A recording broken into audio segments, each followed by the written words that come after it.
Magandang umaga. Narito na ang pinakahuli sa lagay na ating panahon ngayong araw ng Martes, June 16, 2026.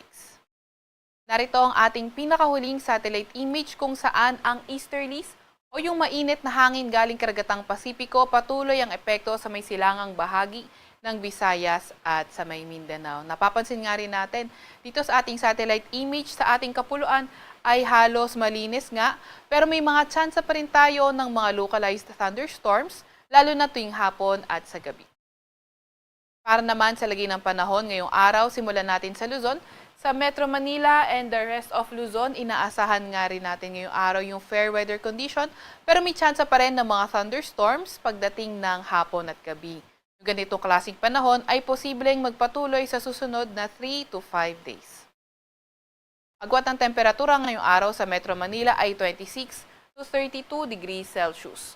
25 to 27 degrees Celsius sa may Tugigaraw at 25 to 33 degrees Celsius naman sa may Legazpi.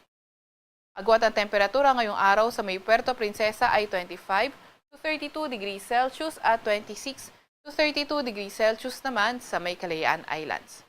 Para naman sa lagay ng panahon sa may Visayas at Mindanao katulad nga sa Luzon, fair weather rin ang ating inaasahan ngunit may tsansa pa rin ng mga localized thunderstorms. Yung mga kasamahan natin sa Regional Services Division patuloy na maglalabas ng thunderstorm advisory kung kinakailangan. Naasahan nga rin natin na sa Visayas at Mindanao yung ganitong panahon ay posible rin magpatuloy in the next 3 to 5 days.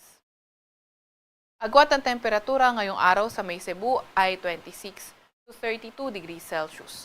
26 to 33 degrees Celsius sa may Tacloban, 25 to 31 degrees Celsius sa may Cagayan de Oro at sa may Zamboanga ay 24 to 33 degrees Celsius. Para naman sa lagay na ating karagatan, wala pa rin tayong gale warning sa kahit na anong dagat baybay ng ating bansa. At sa ngayon, walang namomonitor na low pressure area or bagyo sa loob or malapit sa ating Philippine Area of Responsibility. Sa Kalakhang, Maynila, ang araw ay sisikat ng 5:27 ng umaga at lulubog ng 6:26 ng gabi.